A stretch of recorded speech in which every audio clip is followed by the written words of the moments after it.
Hello viewers, let us discuss the topic Impact of Globalization on Poverty. The impact of globalization on poverty eradication has increasingly been the focus of attention of many governments and international organizations. The economic arguments advanced in favor of globalization stresses on the positive relationship between increased trade and investment, increased economic opportunities, rising standard of living, and diffusion of technological and management expertise. However, the picture is not as rosy as it seems to be. There are three reasons why globalization cannot be considered to be only a positive force. Number one, the impact of globalization has not been equitably distributed. The countries of Asia, Africa, and Latin America are still going through extreme poverty and hardship, and there has been an increase in poverty, as many studies have shown. Secondly, there has been a rise of vulnerability associated with globalization. And thirdly, the potential benefits of globalization associated with trade and income is confined to a few industrialized advanced countries of the world. Therefore, it is very difficult to say that globalization have had a positive impact worldwide. Now, we need to start off with a few assumptions. James D. Wolfensohn, who was the former World Bank president, stated that poverty amidst plenty was the greatest challenge facing the world. In 1996, the United Nations General Assembly came to terms that eradicating poverty is an ethical, political, economic, and social imperative of mankind. In a world of 7 billion people, 80% live on less than $10 per day, and 3 billion people, that is about half of the world, live on less than $2.5 per day. About 5% of the global income was generated by the poorest 40% of the world population, while the wealthiest 20% of the population generated 75% of world income.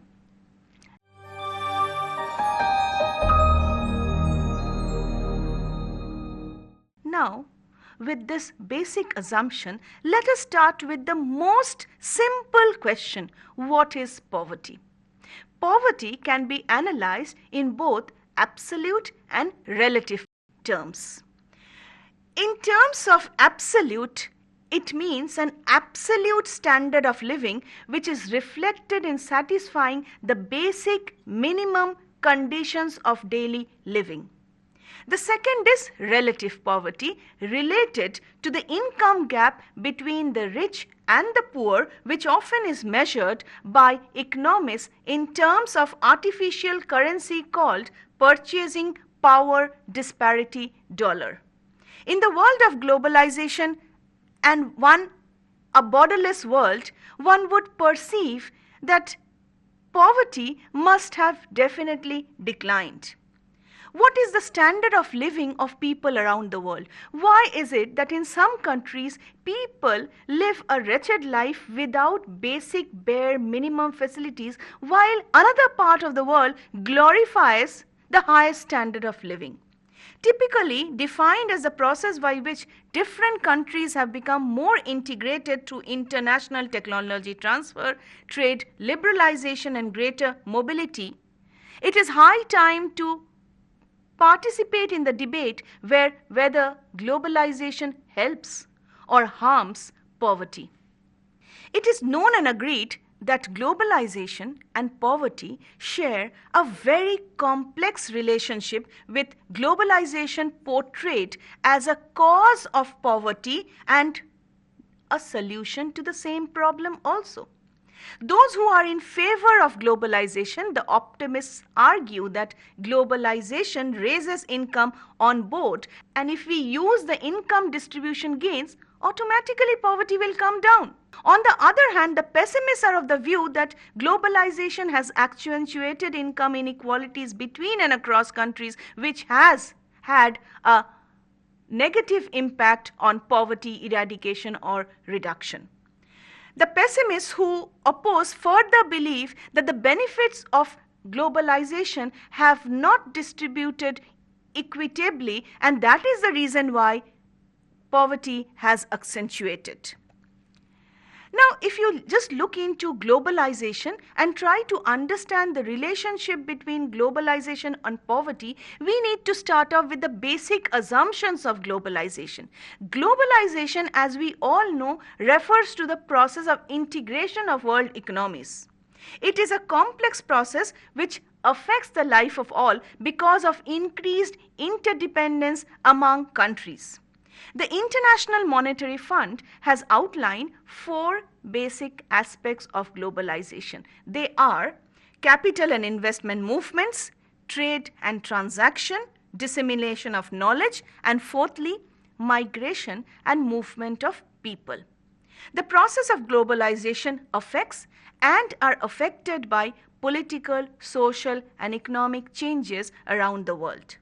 Globalization has been linked with development because if we all look into the ultimate goal of development, it is poverty reduction. With the unprecedented entry of developing and low-income countries into the global economic reintegration process, the discussion on globalization and poverty has taken a new dimension. Scholars and economists debate whether globalization can be a cause or a cure for poverty. Now, poverty in general terms, as we have just studied, refers to a kind of scarcity where a person does not get the basic minimum essentials of life. The United Nations goes a step further in defining poverty as inability of getting choices and opportunities. Thus, it can be explained in terms of right to food, clothing, shelter, health, and education. The United Nations also considers poverty as a violation of human rights because every human being is entitled to certain basic necessary conditions of essential living. The World Bank, on the other hand, considers poverty to be a deprivation of well-being of a person. Thus, we can say that poverty considers low income and inability to fulfill basic wants as one of the most important indicators.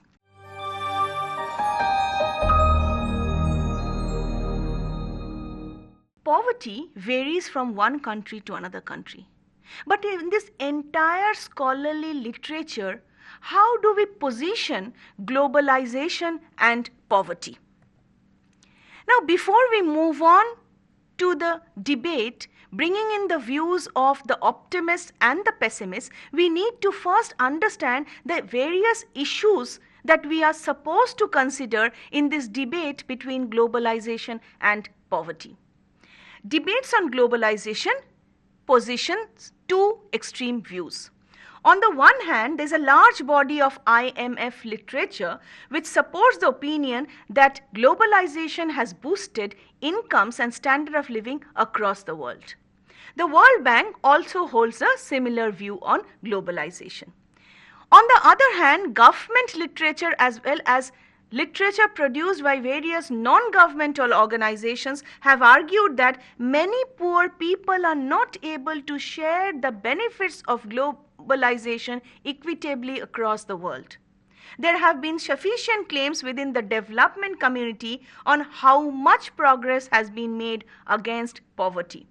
The United Nations Conference on Trade and Development suggests that the incidence of poverty did not decline in the 1990s in the least developed countries as a group because there they have seen that 50% of the entire population suffers from various forms of socio-economic poverty.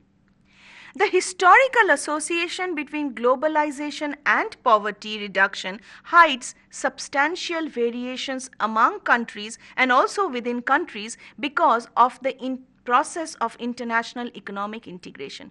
We need to understand and accept the fact that because economic integration did not happen in a uniform manner post globalization, the results of poverty reduction will automatically be different and vary across countries and states.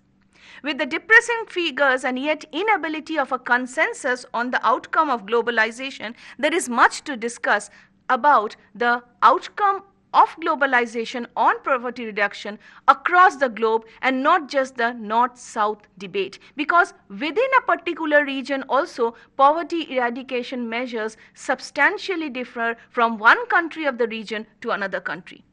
Several decades of rising trade and capital flows, growing numbers of multinational corporations, and increased globalized cultural exchange have not silenced the public debate on the merits of globalization. Pranab Bardhan, one of the leading economists working on globalization and poverty, have stated that both sides of the globalization debate have an undesirable inclination to claim an unreasonable degree of causation between liberalization forces and observed trends in poverty. So we cannot just give too much of importance to globalization for accentuating poverty, because poverty was on the rise and was very much dominant in countries across the world even before globalization. Now, we need to understand what are the proponents' critiques speak about globalized economies. Globalization proponents claim to have taken just many countries into account, but we will, for the sake of convenience of discussion, take in the case study of China and Taiwan. Now, if you look into the development of these countries, we will definitely agree that both these countries have boosted economic development to newer heights. But then, supporters and critics have different reasons to give for this rise in income of China and Taiwan. For example, the proponents of globalization claim that China and Taiwan's growth in recent decades are a result of the liberalization of their economies. However, critics of globalization allege that the same countries have been able to capitalize the opportunities afforded by globalization because of broad government involvement in the past and the present. So the critics are not ready to give absolute advantage to globalization behind the rise of Taiwan and China. Now, while these countries have witnessed higher development, they have also seen decrease in poverty reduction. But then we also need to give credit to the role of the government in decreasing poverty trends in these countries. Globalization proponents also have other claims to make. They claim that Africa's problem in terms of poverty are due to lack of openness as well as inappropriate government intervention. So the proponents of globalization thesis are refusing to accept the fact that Africa has suffered because of the forces of globalization. They are of the view that the sufferings of Africa are because of negative governmental functioning. Globalization critics argue that Africa's sufferings come from multiple sources and not just globalization. Let us now move on to the next part of the debate. The debate would revolve around two broad views. The views of the optimists or the globalists who staunchly believe that globalization has aided poverty reduction. On the other hand, we have the skeptics or the pessimists who believe that globalization has accelerated poverty across the globe.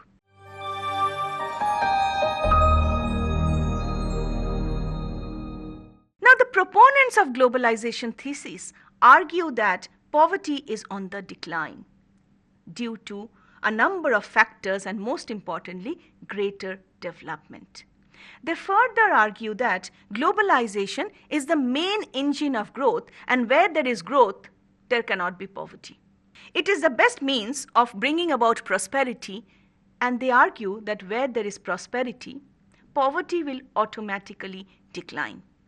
In considering the effect of globalization on world poverty, there has been a general argument advanced by the pro-globalists in terms of an endogamous growth theory, which suggests that the link between globalization and growth can be attributed to aspects of globalization such as trade liberalization that leads to faster integration, more growth. The growth made possible through globalization would definitely have a beneficial impact on world poverty, and evidence suggests that the more liberalized an economy is, the quicker the rate of progress will be. One of the most important studies has been that by Dollar and Cray. They argue that liberalization of economic policies have been the result of greater improvement, and they believe that this improvement has led to alleviation of world poverty.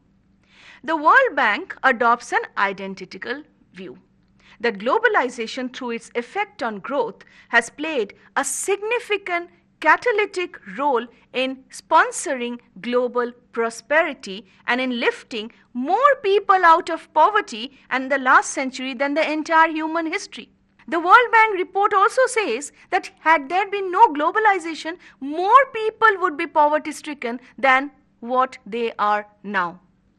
Kohler posits that the spread of knowledge, division of labor, increased productivity, and access to foreign direct investment as a result of globalization is a potential driver and engine of growth, resulting in lifting many countries from their poverty-stricken economic system. Another very interesting study, this was a study conducted of 92 countries of the world. The study was conducted by famous economists Dollar and Cray. Now, they opined that there were several causes of growth in a particular economy. They outlined such causes of growth as openness to international law, good rule of law, developed financial markets, and they say that these have little systemic outcome on the share of income that amass the lower quintile. Consequently, they say that liberalization of trade, good rule of law benefit the poorest segment of the country, and they can take the opportunities advanced by free trade to uplift their condition. So it is believed that globalization provides opportunities which should be taken by the poor people in order to uplift their standard of living. There is little weak evidence that stabilization from higher income and inflation and reduction in the overall size of government not only increases growth but also increases the income share of the poorest fifth of the world. There is another very interesting study advanced by Kohler and Dollar in their work Globalization, Growth and Poverty, Building an Inclusive World Economy, where they argue that we need to address the concerns and not blame the forces of globalization. They ascertained that globalization helped to reduce poverty, but also postulated that supporting policies could help better harness the benefits. So we just need to harness the benefits of globalization in order to bring about greater distribution of income and as a result, alleviation of poverty.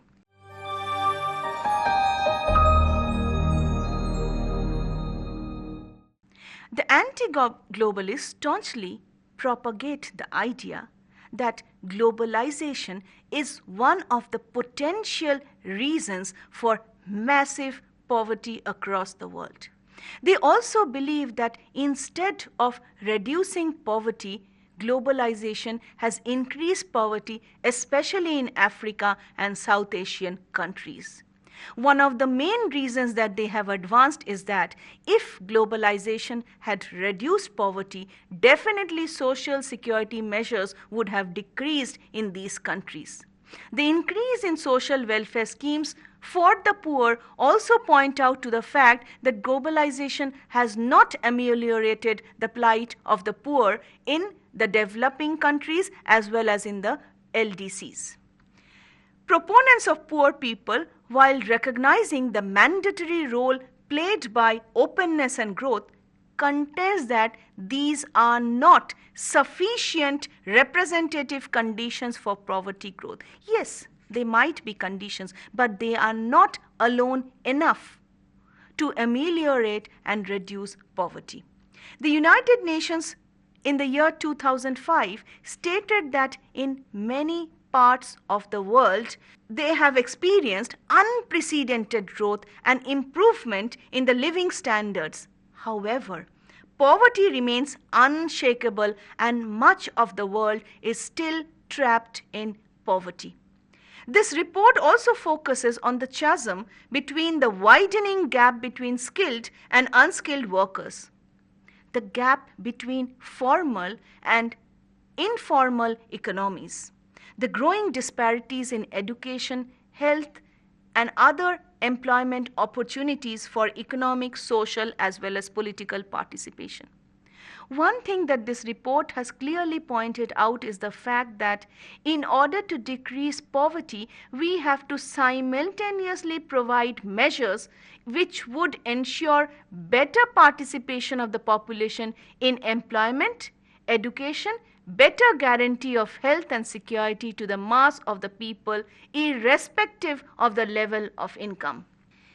Many view the empirical evidence in favor of globalization skeptically, and they are the skeptics because they see globalization as a process through which power is concentrated upward and much away from the poor and downtrodden segment of the population.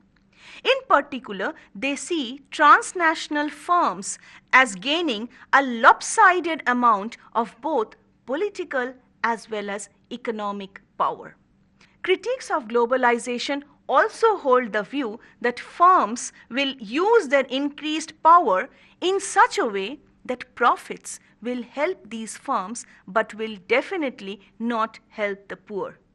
To determine the impact of poverty between the period 1980s to 2005, Salvatore and Campano adopted the macroeconomic perspective to examine income distribution of people living in developing countries as one group and the people living in developed countries in another group.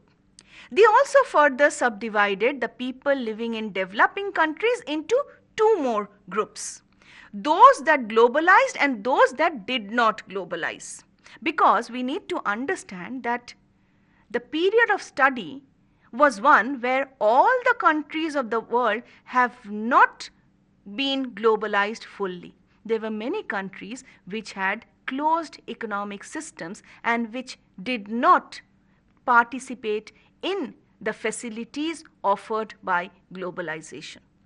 Their study found that the real personal income grew and flourished in both developed as well as developing countries, but more rapidly in developing countries such as China and India. A very interesting point noted in the study was that not all developing countries of South Asia and Southeast Asia could benefit equally from the benefits of globalization. If you look into South Asia and we take into consideration countries like India, China, Pakistan, Bangladesh, Sri Lanka, we'll find only China and India developing from the forces of globalization, while others could not benefit much from free trade or globalization offered as potential drivers or engines of growth. Accum, in his work Globalization, Growth and Poverty, the Missing Link, attempted to present empirical evidence on whether countries registering high growth rates do necessarily succeed in reducing the incidence of poverty.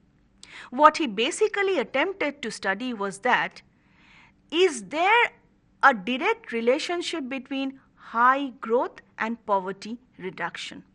In his study, he recognized that there are various data and methodological problems in examining the relationship between growth, globalization, and poverty. Using simple statistical methods, he concluded that higher economic growth rates do not necessarily translate into higher poverty reduction rates.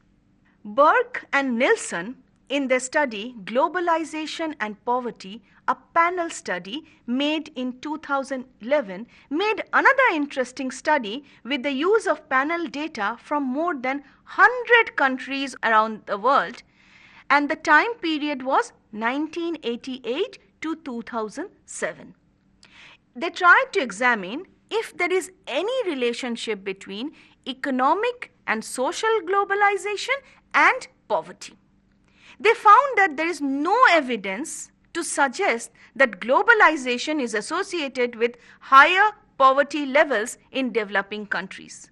They concurred that less trade restrictions and larger information flows are robustly associated with lower poverty levels.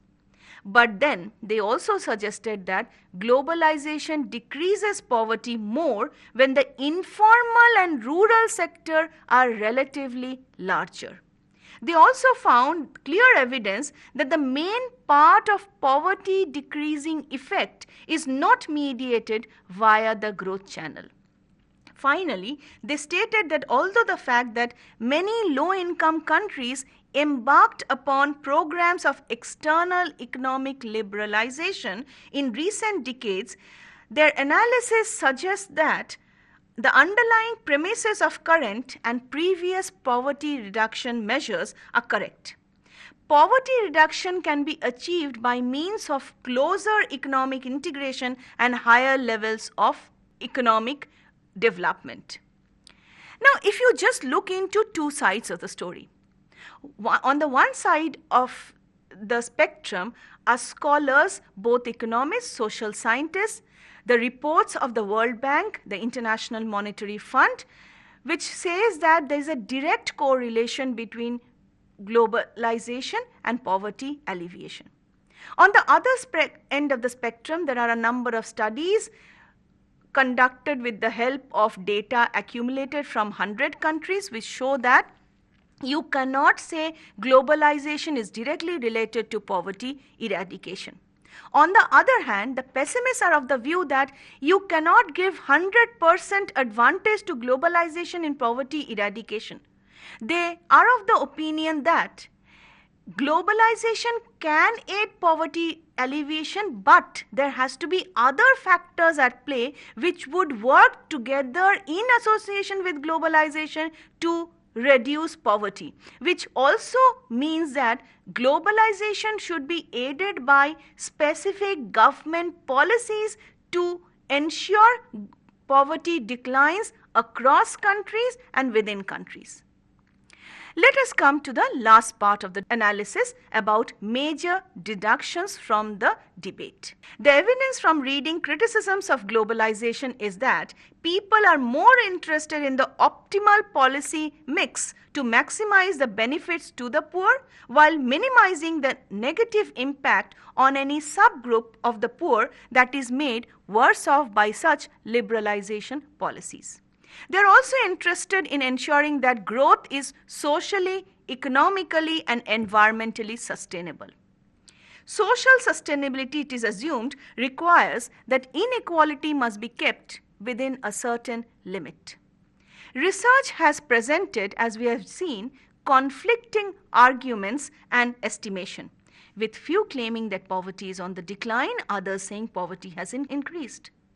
While Aminath and Harrison and Macmillan in two different studies, Aminath in 2002 and Macmillan in 2007, concluded that globalization has boosted incomes and standard of living standards, and the poor are more likely to share in the gains from globalization.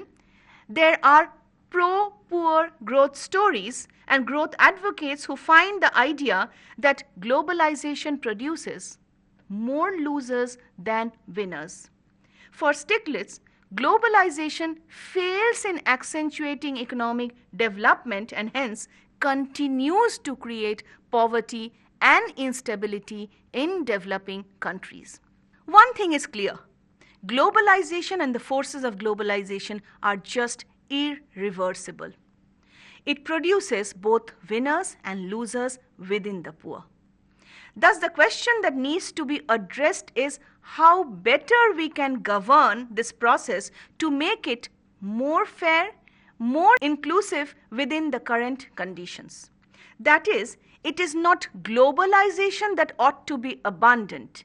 It is poor governance of globalization that needs to be addressed.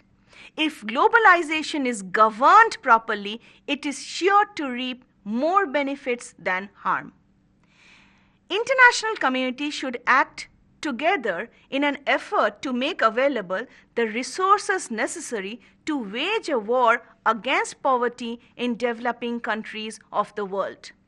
Naturally, this requires fundamental adjustment of the global status quo, starting with a true political pledge of the developing as well as developed countries of the world to conceive enhanced global financial and economic landscape.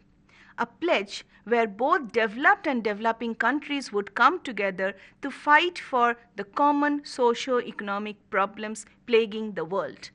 Generally, it has been found that poor countries are more likely to share the gains from globalization when there are complementary policies and where the developed countries help the developing ones. This can range from countries engaging and coming out with policies such as minimum wage policies to protect unskilled laborers who are most likely to be poor, encourage more export-related production process, encourage more income and foreign investment which are linked to reduction of poverty in different countries of the world.